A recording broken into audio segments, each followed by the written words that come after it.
Jason Chatfield is the current Ginger Meggs cartoonist and joins us. Hello, Jason. G'day, mate. How are you? Good. Jason, what's it like to be the person that gets entrusted with Ginger Meggs after it's been drawn for such a long time? Well, it's a huge responsibility, of course. I mean, you're taking on 94 years of Australian sort of tradition, I suppose. And I was always a big fan, as a kid of Ginger Meggs. So it'd be the first thing I read in the paper every day. In fact, for a long time, it was the only thing I read in the paper because I was only old enough to really enjoy that.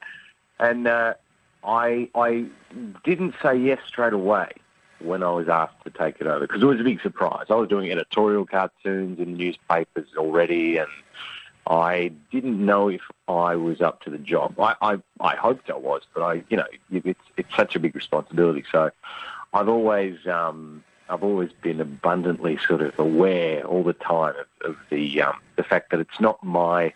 I don't feel like it's my comic strip at all. I feel like it's Australia's comic strip, and I'm just looking after it. So, it's a big responsibility. It's something I think about a lot.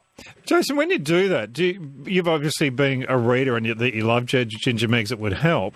But it's not only knowing the history of Ginger Meggs and who he is, where he came from, but there's a matter of knowing him as a person and as a character and what he would do in certain situations. So it's more than just researching. Right. There's more to it than that. Yeah, I mean, you sort of have to meet. It's like meeting someone and then having to replicate their personality. It's a real sort of, and that's the thing. He hasn't really changed that much over 94 years. His general sort of, ethos, his main sort of larrikin spirit and his attitude really hasn't changed that much. It's probably, it's a central tenet of what it is about Ginger Meggs that makes him different, that makes him not Bart Simpson and not Dennis the Menace. Like, he's an Aussie larrikin kid. He's got the same values that he's always had, but he's had to sort of fit them into a contemporary context over the years, because there's been 4 other artists before myself who had to kind of contextualize him and make sure that he didn't become antiquated and irrelevant and stuck in the 20s, So the character's very, very strong. He's got some very strong sort of, I guess you'd call it an archetype. But all of the characters in the strip are the exact same, everyone from Benny to, Eddie Coogan to Minnie Peters and Tiger Kelly. They've all had very strong archetypes for the whole way through.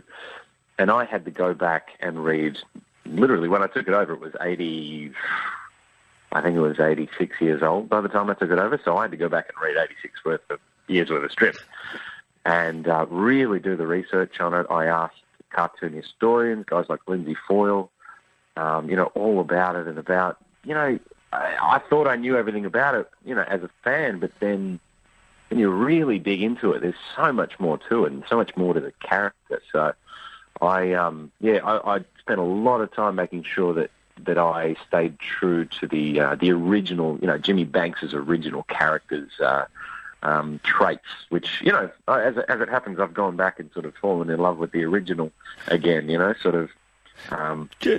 original creator's version of Ginger Meggs. Jason, how did he start? Where did Ginger Meggs begin?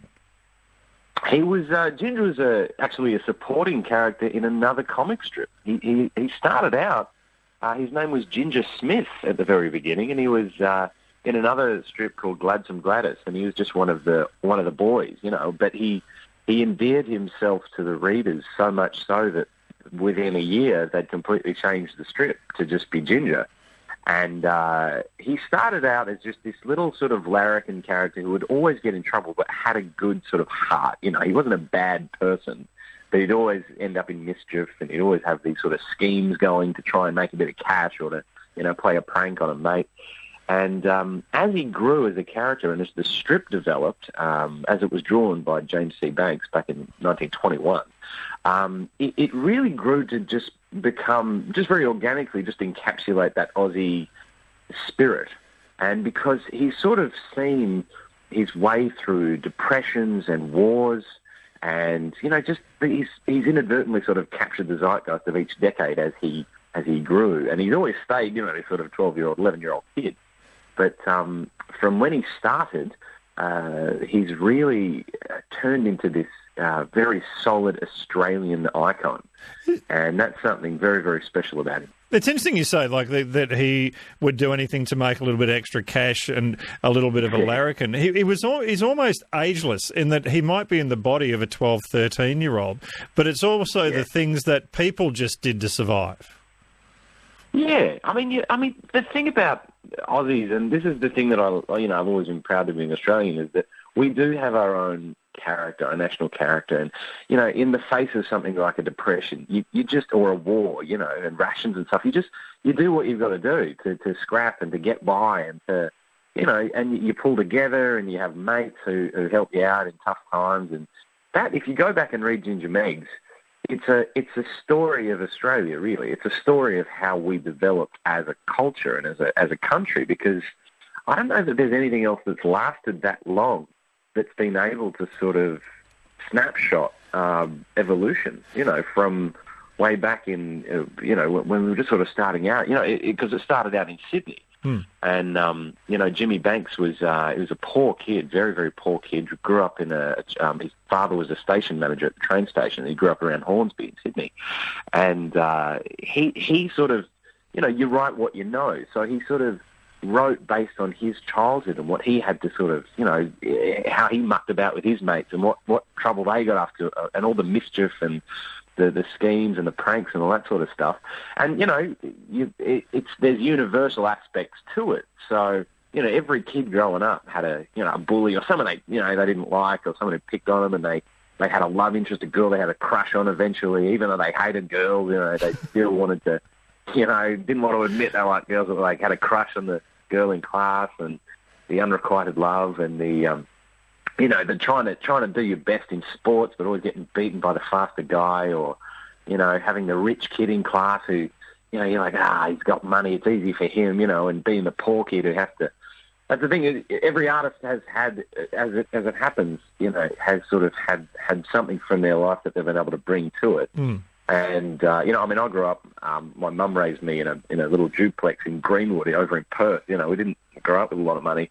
And I always related to Ginger Meggs in that way. I sort of, we had to pull together and budget really tightly and just pull together what we could. And it was very close to my mates and stuff. And we all sort of came from the same background. And, it is a very unique thing, I reckon. Yeah. I think it's unique to Australia, but there's a lot of universal aspects to it as well. Elsie, good morning. Oh, good morning. Yes, Elsie. Just going to say I've got an older book of Ginger Meggs' adventures.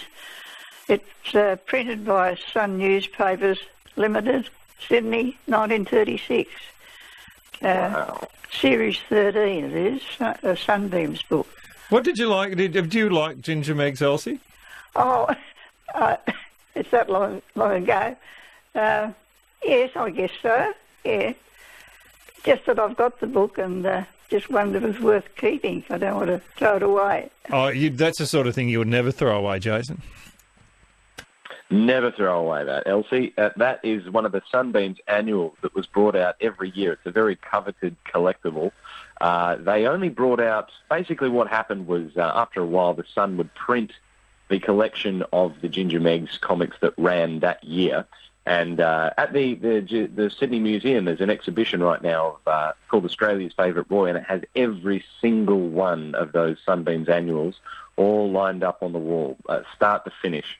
And it's quite something I've never actually seen before. I've never seen them all in one place together like that before. It's the only place you'll see it. And, Elsie, that one, I think you said it was 1932, was it? 36. 36. Some of them are more rare than others. So you have collectors who seek out very specific articles. So the best thing I'd recommend is, if you don't want to hang on to it, don't throw it out. Maybe get someone to pop it on eBay for you, or post it on a local, or maybe ask around at certain collectors, because some collectors are looking for specific issues to make up the complete collection. Pass it down to somebody else through the family. You're listening to Overnights. Yeah, we're taking a look at the life of Ginger Meggs with the person who draws and writes Ginger Meggs now. Apparently, I want to talk to him because he's published in a lot of countries, isn't he? Yeah, he's published in 34 countries, translated into all sorts of languages.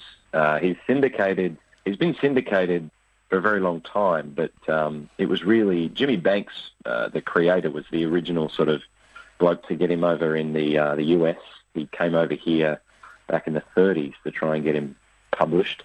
And since then, he's been syndicated by Universal, and as I say, 34 countries later. Does it need to be enjoyed by lots of different cultures? Because it's very Australian. Does it need to be not translated differently, but to be able to understand him? Does the writing change at all? Not really. Well, to a degree that you can't get too bogged down in local references where it might alienate someone who doesn't even know anything about, say, Sydney or Melbourne or whatever it is. You really, I mean, it's never been written, there was never defined a place that it was set. It was always just Australia. So you could never really see specific references in there to anything other than like sports stars of the day, like Don Bradman or, Tony Lockett later on, and they're the only specific references that might be lost on an international audience. There's an editor that was assigned to the strip. His name's Josh Perez, and he's with Universal. And what he does is, when I write the strips, I send them to him, and he's familiar with all the colloquialisms. He's familiarised himself with the language, and because I don't want to turn it into this generic sort of American style strip where it could be anyone. So he doesn't say my dad, he says me dad. And he doesn't say hi, he says g'day. And those sorts of things are easily translatable to, Portuguese and Spanish and French, because they have equivalences. They have equivalent colloquialisms.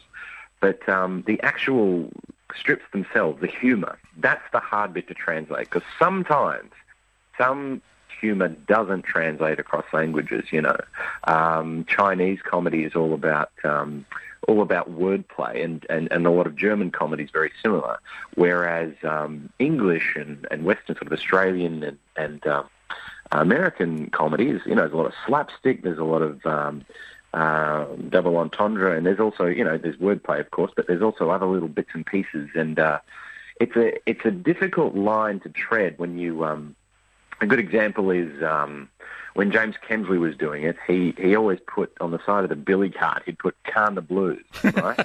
And Carn the Blues, in New South Wales, that's a rugby reference, and Queensland. In Victoria and Perth and Adelaide, it's an AFL reference, Carn the Blues, Carlton. But in Portugal, they have no idea what that means. But that's okay, though. Portuguese. Yeah, well, no, it's fine to have that. That's fine. By my mind, I reckon that's fine. Just keep it in there. But what happened was the Portuguese translator called Kinsley. I was like, man, I don't know. What does that mean? Carne Blues. I don't understand. He's like, it's like rooting for your team. Rooting. Oh, don't put rooting. Oh, it's like, go the Blues. And so he's like, I don't understand. We'll just put it. We'll send it to press anyway. It doesn't matter. And so they sent it to press to all these countries, and the Portuguese translation translated to "give me depression." So, it's this kid running a billy cart with "give me depression" on the side, and getting all these weird letters in the next week. And what the hell's wrong with this kid? We'll go to some calls. Good morning, Ray. Yeah, how you going? Good, Ray. Yes, I don't think Ginger says g'day. I think he's there. Jase? Oh, he used to say "are there." That's very true. He used to say "are there" all the time until that became an antiquated expression and no one knew what it meant. See, no one says "are there" anymore. Aussie kids don't say "are there." Aussie kids do say "g'day" though, and that's something that I have to be very conscious of. You can't use language that no one uses anymore, but you have to use Aussie language that the vernacular of the time. So if he still spoke like he did back in the day, he'd probably still call people gollywogs, and he'd call Japanese people a certain word that he used to back in the 30s and 40s. Yeah. And you just can't do that anymore. You can't use words that just don't get used anymore, because you'll be lost on a lot of people. Are you trying to tell me that I'm that old? Yes. I'm actually impressed that you're a big enough fan that you know that he used to say "are there."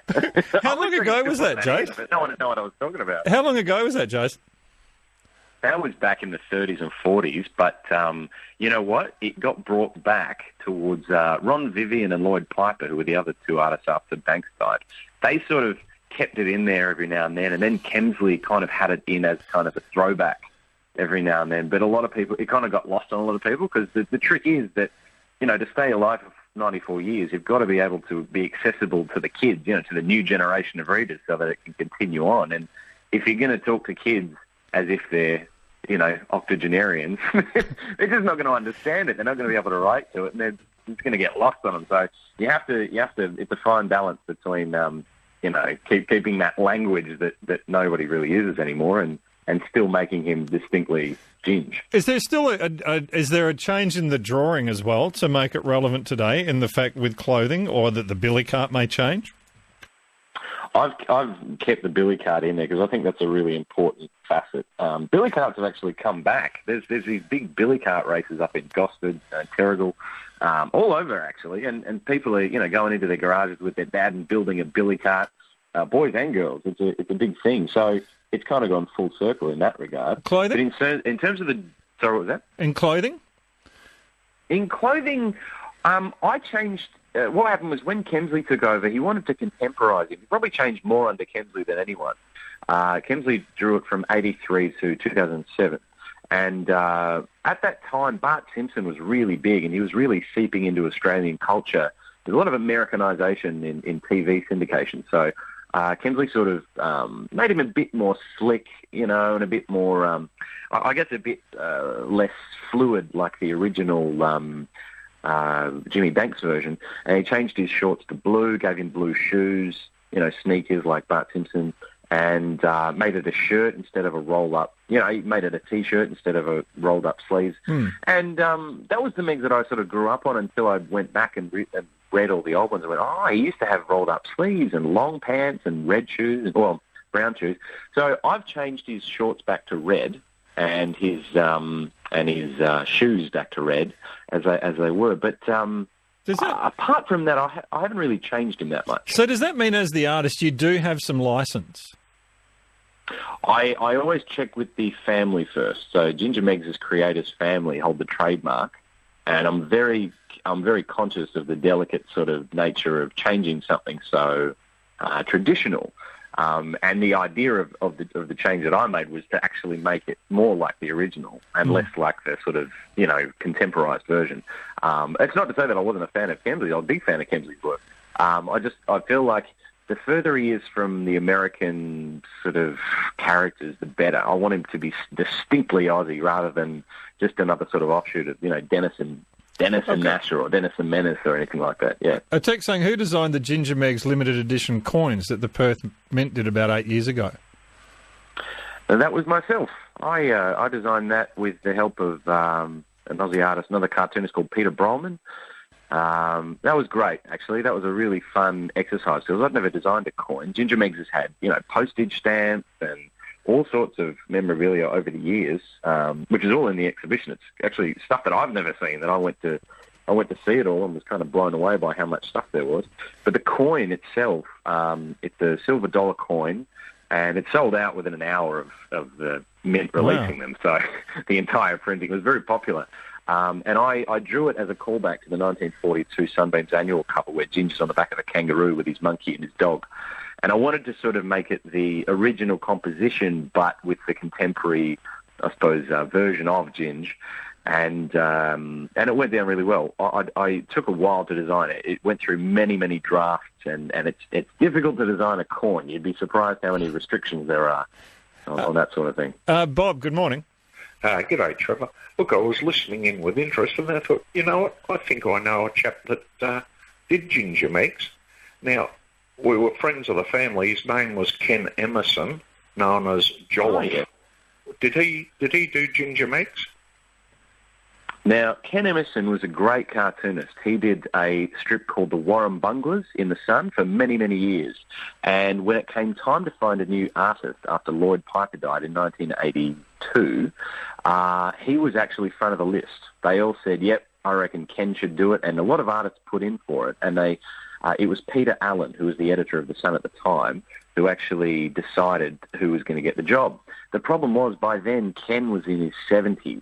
And they figured, well, look, if we give the job to Ken, regardless of how qualified he is, within a little while, you don't know, we might be looking for another artist. And we really want someone who's going to have a bit of, who's not at the end of their career. Someone who's at the, sort of in the middle of their career. And as it happened, James Kinsley was only just coming up as a cartoonist, and he'd done a strip called Froggin in a bunch of European newspapers, and he was a keen Ginger Meggs fan, and he was actually, funnily enough, he was the voice coach for the Ginger Meggs movie back in '83, for all the kids to make sure they sounded like they should. So Ken never got the job. He did, however, illustrate one of the books. He illustrated the cover for one of the Ginger Meggs books, which was really nice, actually. I love his version of Ginger Meggs. So technically, yes, he did draw Ginger Meggs once. Gary, good morning. Trevor? Yes. Trevor, I'd be interested in knowing who drew Ginger Meggs from day one, and each artist, and what years they drew it, and why they left. Yeah, that's a great question. And when you take a look at it, Jason, there's not many artists that actually did it. When somebody's taken on this role, they've taken it on with a passion, and they probably recognise it as this is possibly going to be part of my life's work. That's absolutely right. Gary, the original creator was James C. Banks. He went by Jimmy Banks, and he was a Sydney artist. He started it in 1921. So I think I mentioned earlier that Ginger Meggs actually started as Ginger Smith as an extra character in Gladsome Gladys, but he soon got his own comic strip and changed from Ginger Smith to Ginger Meggs. Now, he did it from 1921 to 1952. Banks, unfortunately, had a heart attack in 52, and there's a great strip in the exhibition, actually, his very last comic strip. It's all penciled in, but he's inked it except for the very last panel. He unfortunately died before he could ink the very last panel, and it's pretty powerful to look at, actually, because you don't know the final panel. So that was 1952. He had a year's worth of strips left to run before they found a replacement, and that was Ron Vivian. Ron was a press artist, and he did it from 1953 to 1973 when he died. Then Lloyd Piper, who was an art teacher and a press artist, he did it from 1973 to 1983, and unfortunately he died in 83.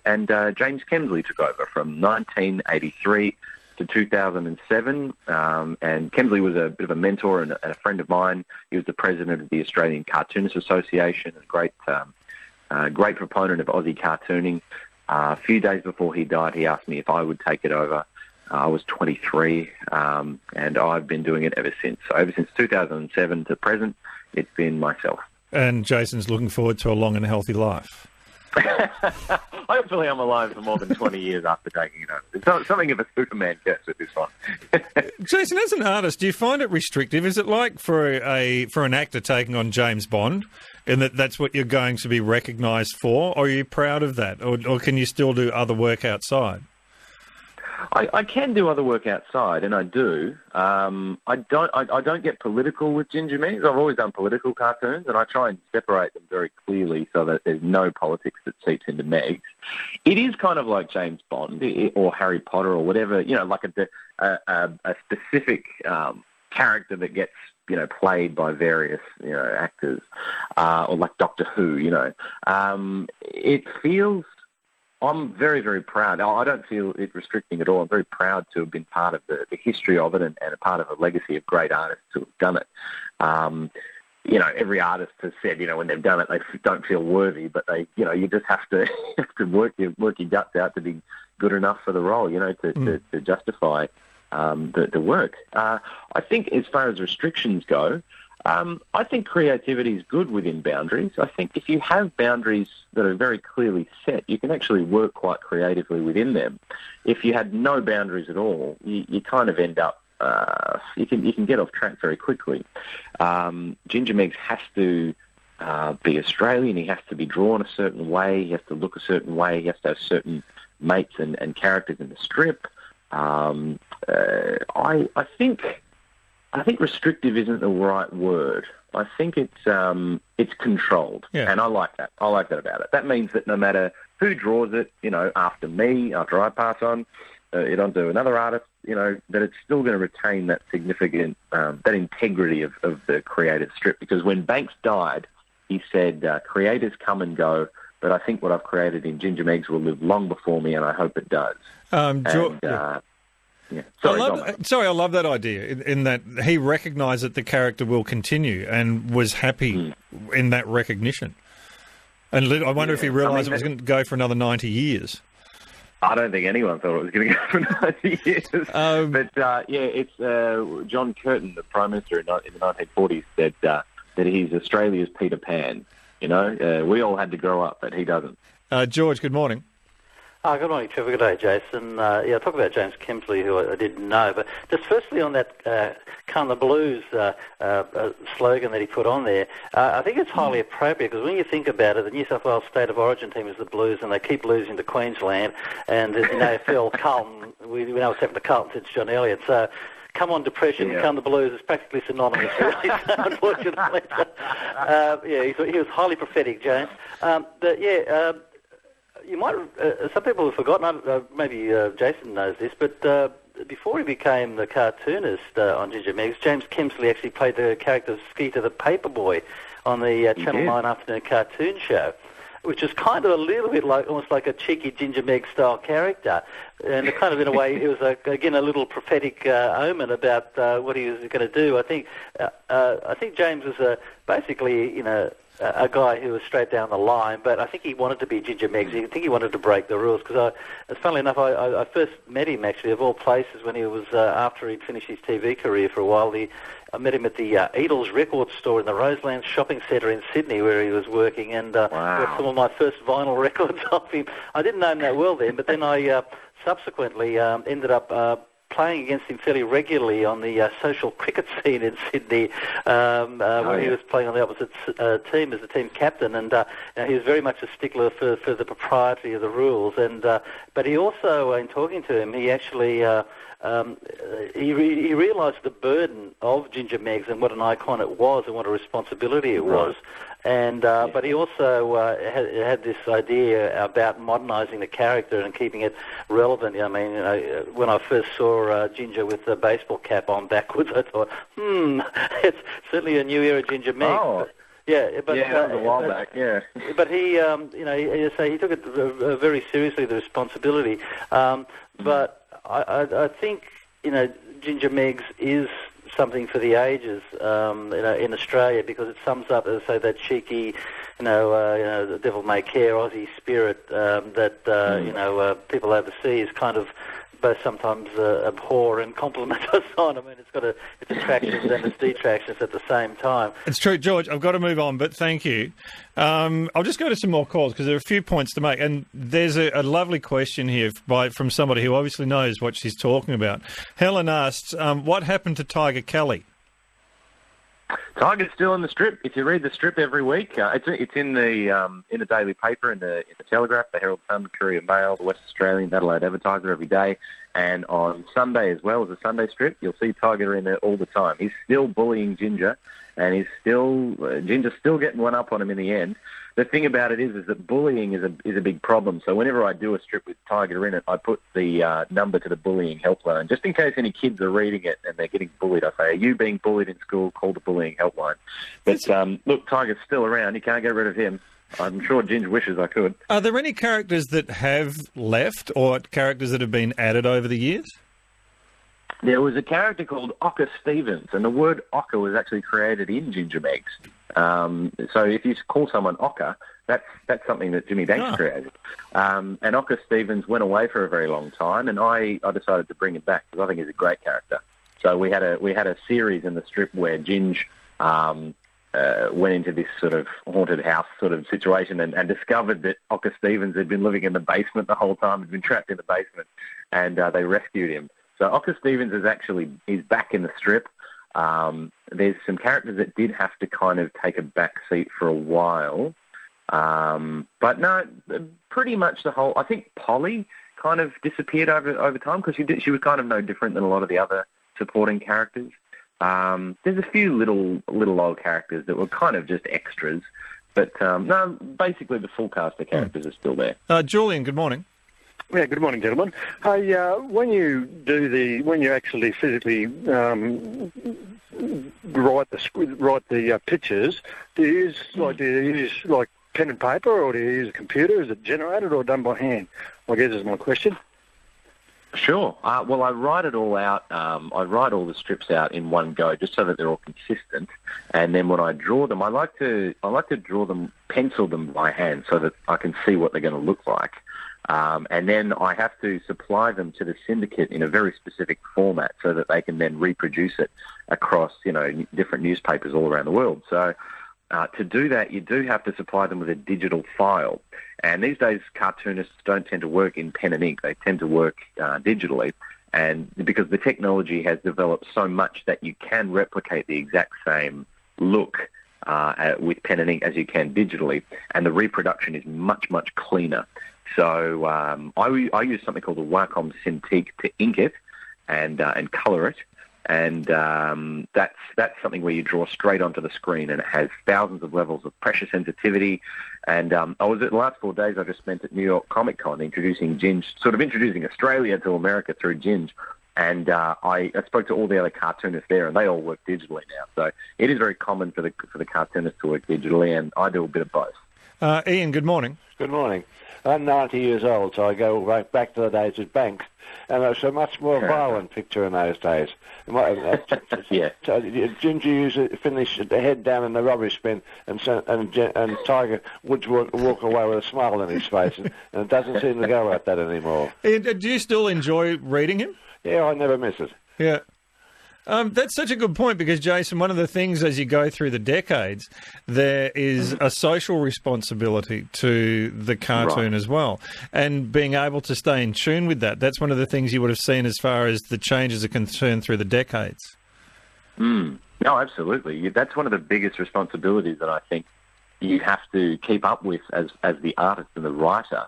I must admit that Ginge does still end up upside down in a bin with Tiger Kelly wandering around with a grin on his face. But the only difference is I make sure that Ginger always, Tiger always gets his comeuppance. Ginger always, he always wins in the end, eventually. But actual physical violence, kids fighting was one of the main motifs that you see in the original Ginger Meggs back in the day. Having a brawl was very, very common, and all the kids would gather around in a circle and watch, come over here, Tiger Kelly's fighting Ginger Meggs, and they'd sort of have these impromptu, bare-fisted boxing matches, and kids just, you'd have a tiff, and then you'd shake it off and you'd, wander on. But these days kids don't really do that as much anymore, and it's certainly not, it's certainly frowned upon now. So you do have to be responsible and not encourage kids to fight, because they do replicate what they see in cartoons and TV and movies. So yeah, you got to be responsible. Kids' imaginations are pretty big. It's interesting then, because you're needing to then keep the enthusiasm and the love alive for people like Ian, who've been looking at it for decades. And yet make it relevant for young people today. And then there's a big gap in the middle. And you can't let it become bland and overly politicised, because otherwise there's nothing happening. Right. Yeah, I'm very conscious of what's politically correct and what I can get away with. See, the thing about comic strips is that they've said for many decades, they've said that the rating as it is, if you used it like a TV rating, it would be prime time family sitcom. So anything you couldn't say in, say, Gilligan's Island, you can't say in a comic strip. So you have that kind of responsibility to find out what you can't really say anymore, or what kids shouldn't really be exposed to anymore. But the needle keeps shifting, so you've got to keep working with that shift. As far as kids go, they talk differently now, and kids have phones. I didn't have a phone as a kid, but all these kids have iPods and smartphones and iPads, and Ginger's too poor to have one. So he's got mates who have them, like Fitzy, but he has to borrow his mate's phone, and every now and then his mum will give him her phone so that he can call her to come and pick him up from school or whatever it is. But now kids are actually reading it online, because newspapers, as you well know, they're not doing. They've had a big sort of shift. People aren't really reading newspapers the way they used to. So Ginger, I have something called iMeggsy.com, IMEGGSIE.com. And it's basically the comic strip designed specifically for the phone. Because I noticed my nephew, he was 18 months old, and he had his mum's iPhone. And he intuitively knew how to scroll from top to bottom on Facebook and Instagram just to see new pictures. So I made it so that each panel of the comic strip was vertical instead of left to right. And so now kids are reading it on phones, reading Ginger Meggs on phones, and they think it's a brand new webcomic. They have no idea it's 94 years old. They just think it's this new thing they found. So it's great. You know, we're getting all these great new young readers. And they go from top to bottom. And then, yeah, they sort of scroll from top to bottom. You can look at it on your phone now or your iPad, just iMeggsy.com. You don't need to download an app or anything like that. It just automatically does it. And that's kind of a big part of my responsibility is, yes, you have to keep that quintessence of Ginger Meggs without making it bland and boring. But you do have to make sure that it remains Ginger Meggs, you know. I mean, with the exception of something like taking out him having boxing matches every 5 minutes, you know, you can still keep the quintessence of the character in the strip without, you know, losing that. I got a text saying, has Ginger ever travelled away from home? Yeah, back in 2009, he won a competition. His mum entered a competition on the back of a cereal box, and him and his dad and his mate Benny got to go to America. They got to travel to America. And there was also a strip series I did in 2010-11, which is available as an ebook, and that's where he got to go to Paris. His parents got to go to Paris with him. And, of course, you can imagine Ginger wreaking havoc in Paris, and he meets his French doppelganger, which is basically just Ginger Meggs with a beret. And, I think that's fun because what that does is that then imprints an Australian take on other countries, you know? It shows what our culture is that's different. How would Ginger react in Paris? How would Ginger react in LA, you know? So, yeah, he has left home in the strip, and that's a lot of fun. I got the best feedback from the readers when I did that, actually. Now, how long have you been doing it now for? I only got asked this the other day. I've counted up. I think it's 8 years now. And do you see yourself doing it because you're young, for another 20, 30 years? I hope so. I mean, if people keep reading it, I'll keep drawing it and writing it. I mean, there doesn't seem to be a slowdown in people reading the strip. Certainly, you know, print is a. I'm the only cartoonist to have come in just as print died, you know, close to died. I don't like saying print died because it's never going to die.